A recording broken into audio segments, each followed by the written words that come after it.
Good evening. How are you this evening? Good, yeah. So let me ask you this. Do you guys like Chipotle? You like Chipotle? Okay, yeah. I think it's a cilantro rice. I don't know. But so who's been to Chipotle? Y'all been? Okay. So let me ask you this. Who's been to Chipotle dressed as a nun? It's like crickets. All right. Oh, amen, girl. Oh yeah, you did. Oh yeah, you did.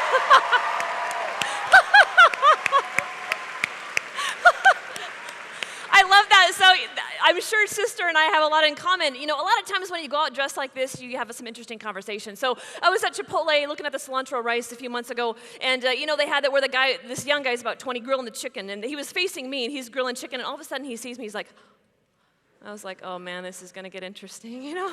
And he says, you a nun? And I said, yeah. He's like, can you see through me? I was like, no, man, I can't see through you. He's like, don't you have any superpowers or anything? I mean, he's clearly he's waited his whole life to meet a nun, and he meets the only one that's not super nun. And I said, no, I said, I just try to love Christ, and I try to bring joy and love wherever I go. And he's like, and his posture starts turning over the chicken. And I'm feeling bad for this guy. I'm like, tell you what, man, I'm gonna pray for you. And his coworker's like, oh, girl, he needs that, man. You pray for him. I said, oh, I will. And he said, so he kind of perks up, and he's turning the chicken. He's like, sister, will you pray that I become a millionaire? And I said, tell you what, I'll pray that you get to heaven. And he's like, and he goes back to turning over his chicken, you know? And I love that kid. I'd have never seen him again, but I put him on my daily prayer list because I'm like, that is so us. You know, it's said that our idea of God is not too big. It is far too small. And I wonder how often in our life we go to God in a sense like asking for $1 million, so to speak, and God's like, how about eternal life? And you're like, turn the chicken over, right? When he wants to give us so much more, and we long for so much more. So tonight we're going to talk about the limitless love of Christ, of God. And sometimes, I love what Annie was talking about last night, about our hunger. So we get hungry, and we're made hungry. We're hungry for eternity because we're made for eternity. But have you ever turned your hunger to something a little less than eternity? Exhibit A. Okay, here, our beloved, yes, the beloved cell phone. Have you ever done this where you're at night and you're just kind of chilling? I saw this, I'm not going to name the satirical website. The adults probably know what it is. But they put out an article that said, adult calls 4 hours of Facebook before bedtime winding down, right? So you're sitting there, and I'm going to pull up my Twitter feed here. Have you ever done this? You're sitting there, and you're looking at your Instagram or your Twitter feed, and all of a sudden you're like, oh, man, has she lost weight? What filter is that? She looks good, you know? And they're like, oh, yeah, man, his dad bought him another truck because he wrecked that other one. He was drunk. His dad doesn't know that, but I know that. Oh, his dad bought him another truck. And then you start looking through their feed, right? And all of a sudden you're like, man, my life is like the lamest life on planet Earth. Like, my life is so lame. I can't believe, look at their life. And all of a sudden, and then somebody likes your photo, or they share your stuff, or they retweet your stuff. And for a moment, you have this instant kind of pleasure, right? This satisfaction. And then it's gone. And then you're just like so hungry, looking for something limitless. And a lot of times when we do this, we think there's something wrong with us. Like we think, man, there's something must be wrong with me because this stuff doesn't satisfy me, and it's supposed to satisfy me. And the truth is, this is not supposed to satisfy you because this is not what is going to save you. It is that eternal communion of love, the eternal consummation of all we've ever hoped for, far beyond our wildest dreams, when we see God face to face and live with him forever. And I think it's kind of hard for us to understand limitless love, you know. If you saw the movie The Passion, I'm going to pull this slide up here. If you saw the movie The Passion, you know that there's this kind of a intense, I guess we could say that. And Jesus says in the Gospel of John, he says, I'm going to lay down my life for my sheep. And many times we have kind of a sanitized version of the crucifixion. Maybe times we see Jesus as a crucifix, kind of like a skinny white guy with like a drip of blood. He's like hairless. You're like, how is that possible? But that's okay. So he's like hairless and dripping kind of blood. And you're like, I don't really get it. So if you saw the Passion of the Christ, you know that, whoa, that took it to a whole nother level. And the picture that you see is a screenshot from that movie where he drops his cross. And did you remember the part where Mary comes running? When he falls down, and she has a flashback of him as a little boy and him falling, and she takes off running. And I don't think there was a woman in that movie theater that held back her tears, because we know that desire. So here comes this man, and he says, I love you abundantly. I love you limitlessly. And he says, I will lay down my life for my sheep. And shepherds in that time would actually become the gate to the sheep pen. They would be the gate so the wolves could not come across them. And if so, they would get up and defend the wolves. And I defend against the wolves. And I heard a speaker one time talking about how when sheep owners used to look for shepherds, they looked for the shepherds with the most scars. who'd been in battle, who knew how to fight off evil, who knew how to fight off what would kill what was most precious to them. And those were the men that they hired. And those were the men that laid as the gate to the sheep pen to defend against the wolves, to the predators. And Jesus says that. He says, I am the gate. I will lay down my life for my sheep. And it's interesting because this doesn't always come in happy times, does it? Love is amazing. It's beautiful. Eternal love is what we all long for, this kind of love that never ends, the love that satisfies, the love that affirms and sees, and we're seen, and we all long for it. And Christ comes to give that to us. But it's interesting, the method that he chooses is he chooses one of suffering. It's kind of hard, isn't it, that problem of suffering? Why would God do that? What is he showing us? Any Pope Francis fans here? Any fans of Pope Francis? Yes. When he visited the Philippines in January, he met with some street kids, some little Filipino street kids. And one of them in particular, a boy, was telling the story of how he was out in the streets and he would eat out of the garbage can. And they would try to fend themselves off from like the adults that were trying to prey upon them. All sorts of horrible things were happening. And this little girl was the last girl to tell her story. And she said, you know, sometimes people are abandoned by their own parents, like I was. Her mom and dad were too poor, so they just got rid of her. They left her in the streets. And she told a story of how she too would eat out of the garbage can and how afraid and terrified she was, and she would sleep on the street at night hoping that she wouldn't be stolen or kidnapped or raped or anything like that. And as she was telling Pope Francis' story, she just began to cry. And she said, why would God allow this to happen to us? Why does he allow children to suffer? And how come there's so few people that will come to help us? And with that, Pope Francis put down his prepared script, and he got up and he hugged that little girl. And he said, this little girl is the only one to ask the question to which there is really no answer. He said, sometimes the only answer is tears. And I think for all of us, that's been the question of the centuries, has it not, for atheists and believers alike? If God is good, why is there suffering? Why did this happen to me as a child? How come my parents divorced? How come my parents died? Why do people talk about me? Why do little kids get cancer and die, man? Why is this? If God is so good, how come that happens to other people? How come it happened to me?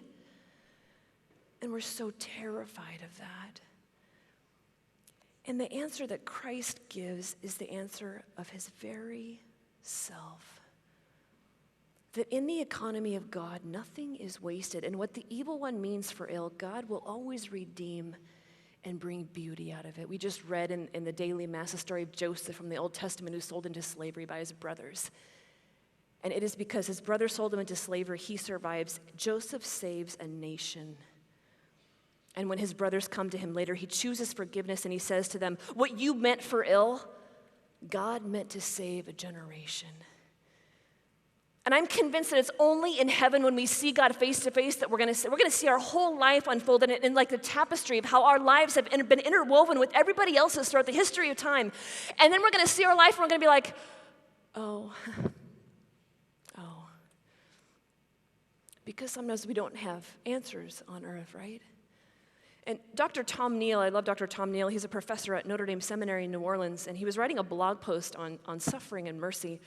And I love this. He says, can you pull that up for me? He says, in a world where God's mercy is absent, people either live in a perpetual cycle of shame and guilt, hurt and anger, resentment and unforgiveness, or they rationalize away their sins, dismantle the truth of God's commandments, and create a new moral order wherein mercy is unnecessary because all is permitted. Sound familiar? Yeah. It's an interesting response to suffering, yes. Because it's in our suffering and our pain a lot of times that we're just so terrified of that we turn away from God's mercy. And I love it because Dr. Tom Neal goes on to say that we who have faith in Jesus' cross have no problem facing our broken lives as broken, in need of repair. I ran a daycare in Seattle for about 8 years. Have you ever went around little kids, like 25 at a time? You're like, what? They blow your mind. Okay, so I love what Annie was talking about, because it's true, little kids teach you a lot. And I didn't major in education in college on purpose because I never wanted to be like a teacher or anything like that. So God's like, we're going to put you in a daycare. I'm like, oh, okay, right? So here I'm in a daycare with like all these little kids. What am I going to do with like 25 little kids every day after school? I had no idea, right? But there was a schedule, and I'm a schedule Nazi. I love things on time. So we just follow a little schedule. And in Seattle, we have the parish and the school, and across the street is the playground and the gymnasium, because it was built later. Now, during the school hours, the street between the gymnasium and the school is blocked off. But our daycare ran from 3 o'clock in the afternoon till 6 o'clock at night. And what the city would have to do, the city would have to remove the cones.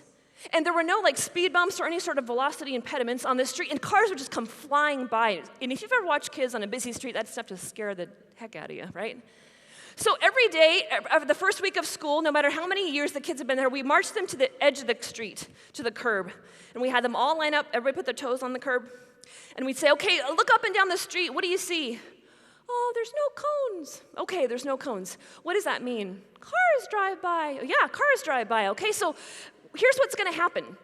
We're gonna take you outside every single day for recess. But one of the sisters will always cross the street in front of you, and they will let you know when it's safe to cross. Now, even though you look across the street, you're not allowed to cross the street in front of the sisters. Do you understand? Yeah, okay. So here's what happens. If you cross the street ever in front of us, you're gonna lose your recess. You have to go back inside. Oh, okay, yeah. All right, we mean business, all right? So, there we go. So, walk across the street, and every day we stand there, and after the end of the week, the older kids are like, this is so dumb, sister. I'm like, just do it, put toes on the curb, okay? So, but so you take the kids out, but every now and then, about the middle of the school year, they got the ball, and they see the swings, and they're like, ball, swings. And then they don't even think, they just take off across the street. If you've ever had a kid run across the street in front of you, it stops your heart, and you're like, whew. What happened? Oh, I crossed the street. Okay. Was there a sister there? No. Okay. What happens when you cross the street? You get run over. Yeah, okay, we're on the same page, right? Yes. So here's the deal. You're going to lose your recess. Remember, we talked about that, so you're going to have to go inside. What? Yeah, that was the penalty, because your choices have consequences, and we don't want anything bad to happen to you, so you lose your recess.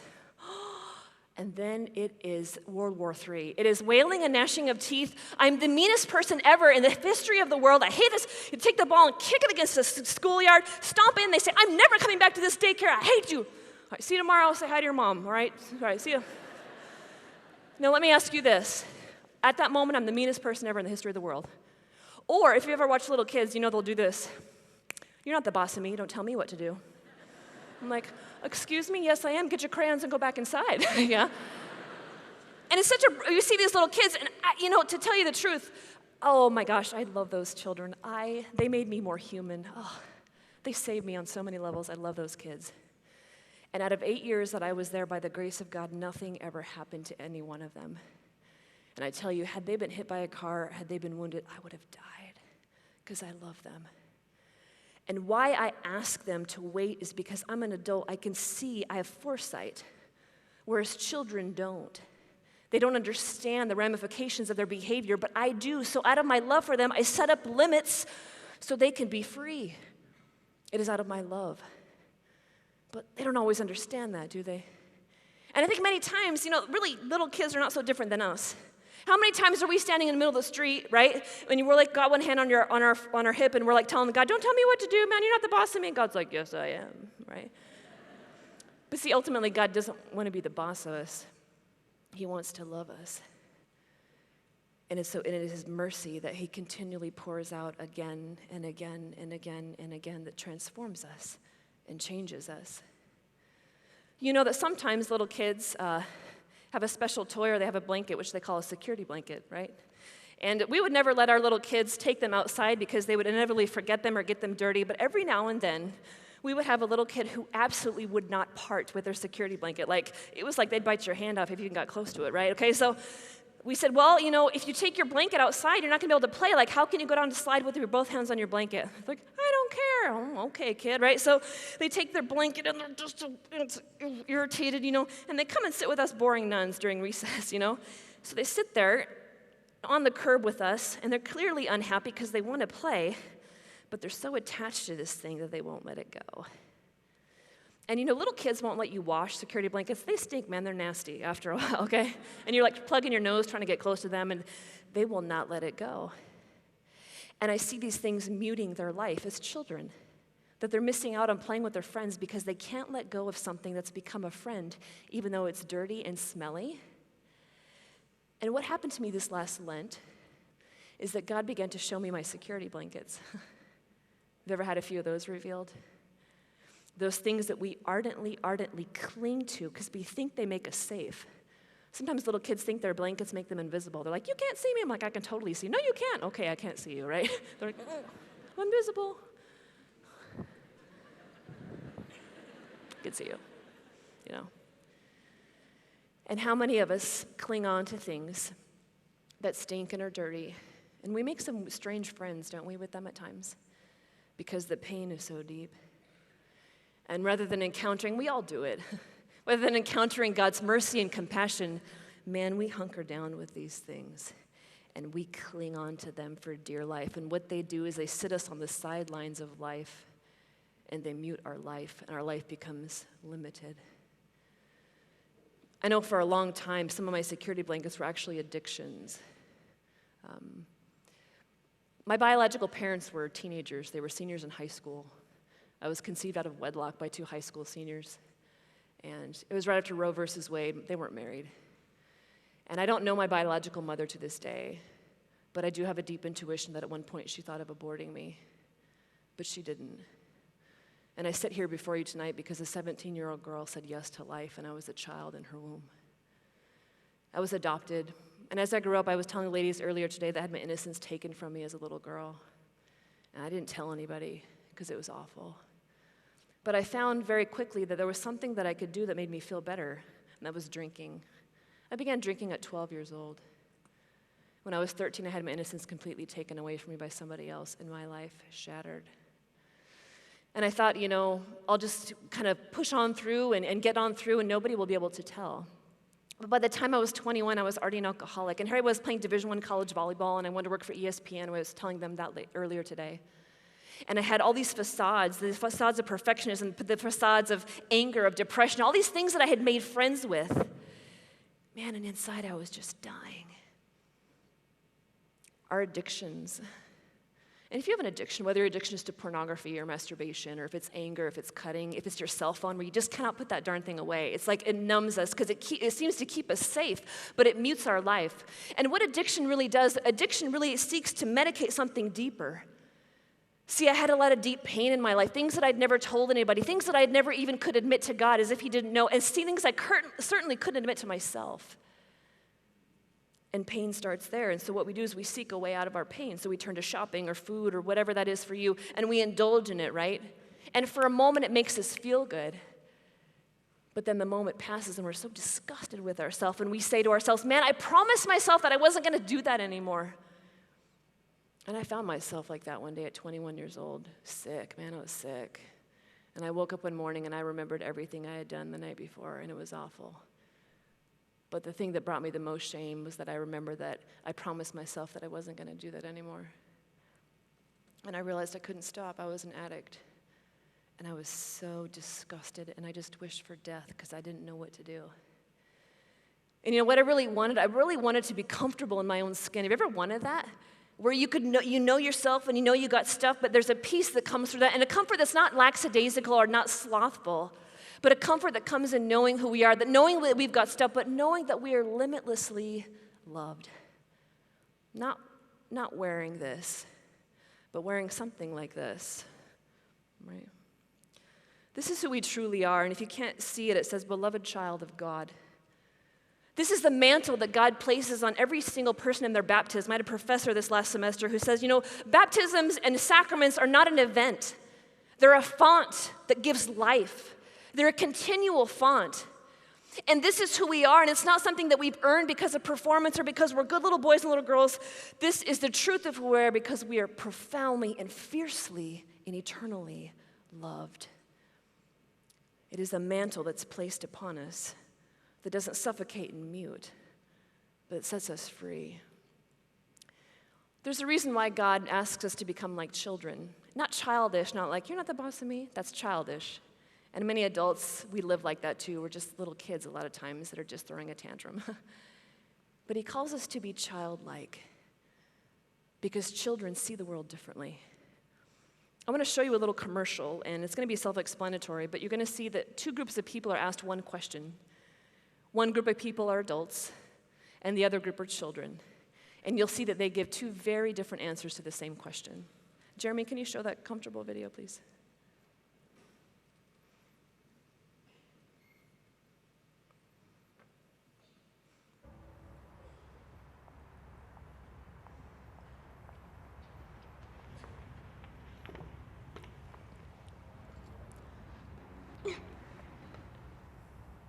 Thanks for joining us. Thanks for having me. All right, let's do this. Scene zero, take one. Mark? So we've got one question that we want to ask you today. Okay, well, what's that question?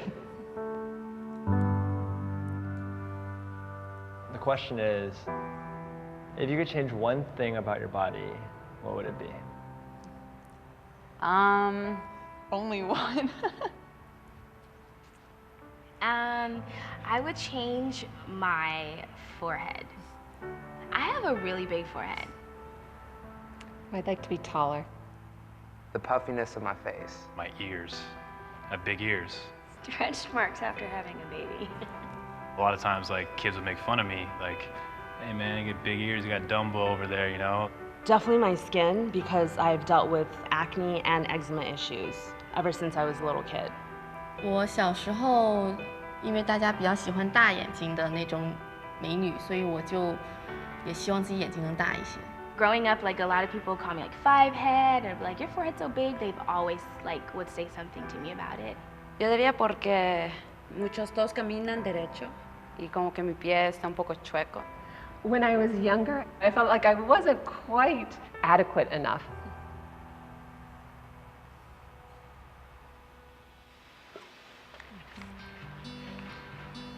Can you sit on the chair?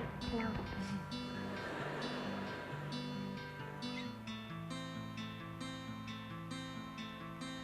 All right, I'm going to ask you one question. What's the question? If you could change one thing about your body, what would you change?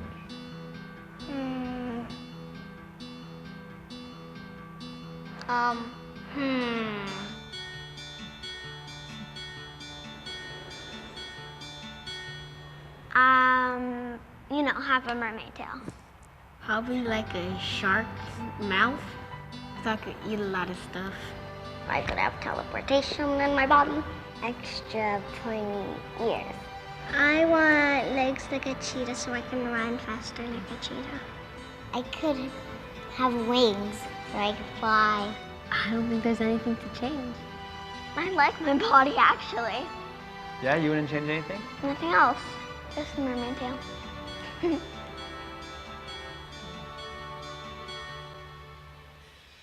It's two different answers, yeah, to the same question. You notice that the adults started out kind of superficial, and the guy's like, I like my puffiness in my face. And then she's like, I'd like to be taller. And then it got very deep very quickly, and she's like, I'd like to have a different forehead, because when I was a kid, they used to say, man, your forehead's so big, you're like a five head. And that other guy, who's an adult, which many of adults, we can remember these things, he says, I'd like to change my ears, because when I was a kid, the kids made fun of me. They're like, hey man, look at that guy, you got Dumbo ears over there. And I think the woman summed it up quite nicely at the very end when she says, when I was younger, I didn't feel quite adequate enough. And then the little kids come in, right? And one of them's so little she can't sit on the stool, even they pick her up. And one of them wants a mermaid tail, and one of them wants like a shark mouth so he can eat a lot of stuff. And one wants legs like a cheetah so he can run faster like a cheetah. And my favorite is the little girl who says, I wish I had wings so I could fly. They're relating from a totally different way. See, the adults are relating out of their wounds. They pick apart themselves and all the things that are quote unquote wrong with them. But the kids see the world out of their dreams.